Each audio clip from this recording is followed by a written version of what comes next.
What's up, guys? Welcome back to another video. Today I want to do something a little bit different. I want to do more of an informational video. So today we're going to talk about the structure of the U.S. soccer system.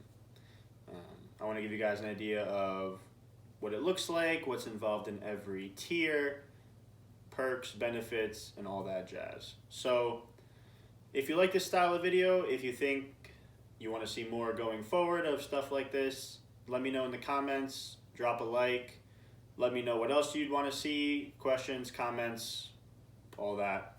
Drop it down below for me and I'll take a look. So getting into today's video, basically the US soccer system is made into a pyramid with 5 different levels. Top being the top flight and the bottom being the bottom. So starting off at the bottom, that's where your college soccer lives pretty much, right? It's 5th division. It's got some stuff in it that is sanctioned, pretty much basically college soccer and USASA stuff. So that's the basic level right there. Everything else is kind of whatever. Those are the 2 main pieces that are important. So of course with that, no benefits, no perks, right? No payment, no housing, stuff like that. That goes with the nature of college soccer. Next up is the 4th tier. That's where things get a little more interesting, right? You have 3 pieces of that 4th tier. You have a league that's called UPSL, NPSL, and USL League 2. So those are your 3 different pieces that make up the 4th division. In terms of player perks, this division is not too much different than the 5th one.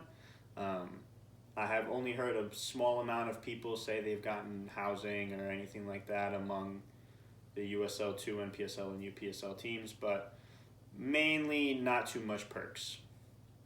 The good thing about this, though, is this is your pre-professional developmental league. UPSL has typically 2 seasons in the year, like a spring and a fall. You play year-round. The USL League 2 and the NPSL are more summer leagues. So that's more for college people coming back.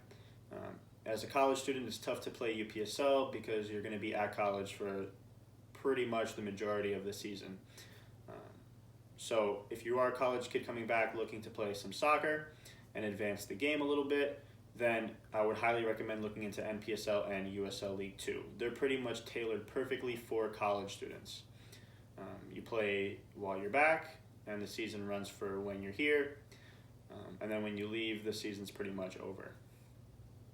So that's the 3rd division. I think there's not much more to say on that. Probably not. Moving up from the 4th division to the 3rd division is when you break that pro barrier. So now things start going pro. So you have salary, housing, all that wonderful stuff coming at you when you jump into this 3rd division. The 2 main pieces, the 2 only pieces of this division are USL League 1 and NISA. So both leagues pay, right? They do accommodation, stuff like that. So this is your professional league. This is where you're going to start getting paid. I think that sums up that one. And then you're going to jump up to USL Championship, which is 2nd division in US soccer. So it's 2nd from the top on the pyramid. And this is pretty similar to USL League 1. Only difference being maybe a little more money, but aside from maybe a better accommodations, maybe. But aside from that, pretty similar stuff, just obviously a higher level of play. But an important thing to note between USL Championship, USL League 1, and NISA, although USL League 1 and NISA are 3rd division and USL Championship is 2nd division, it's very, very, very rare for someone to have more than a 1-year contract when dealing with a team in these 2 divisions. Everything is a 1-year contract, so the longer contracts tend to come when you hit MLS. But it's year to year. every off season you have no clue where you're going to be next, and stuff like that. So contracts renew every year. The scramble is real every off season, but that's the nature of third and second division soccer here in the United States. Coming up to the first top flight, MLS, right? That's the one everybody watches on TV. Of course, you have all your player perks, salaries, contracts are 5 years, 4 years, right? Longer contracts, stuff like that. This is the league everybody knows since it's on TV, so there's not much to say about this one.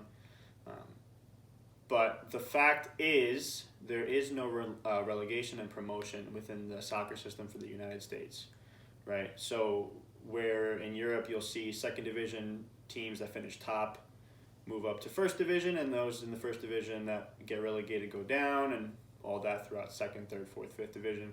None of that happens here in the United States. Everything is pretty much stuck where it is, so no team can move up or down the pyramid.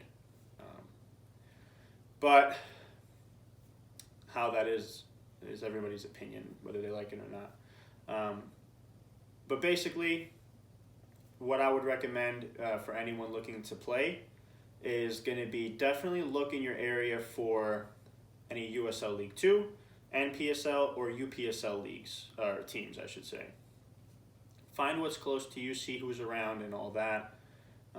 I would just straight up email them. You can find all information online. When it comes to the UPSL, NPSL, and USL League 2, information is a lot more readily accessible. More teams will post contact info. I try to contact teams in UPSL. There's a couple that don't post contact info, but what are you going to do? For the most part, everybody's pretty good about posting contact info. Once you try to get up to USL 1 and stuff, it's a little tougher to find. But I would definitely recommend starting there and doing what fits with your schedule. If you're still in college, I would probably recommend USL League 2. If you're not in college, UPSL might be the way to go. It all depends with what you want to do and where you want to take it. So that's everything I can think of that's probably important to mention when it comes to the soccer system. Let me know what you guys think, if you like the video or not, and I will catch you in the next one. Peace.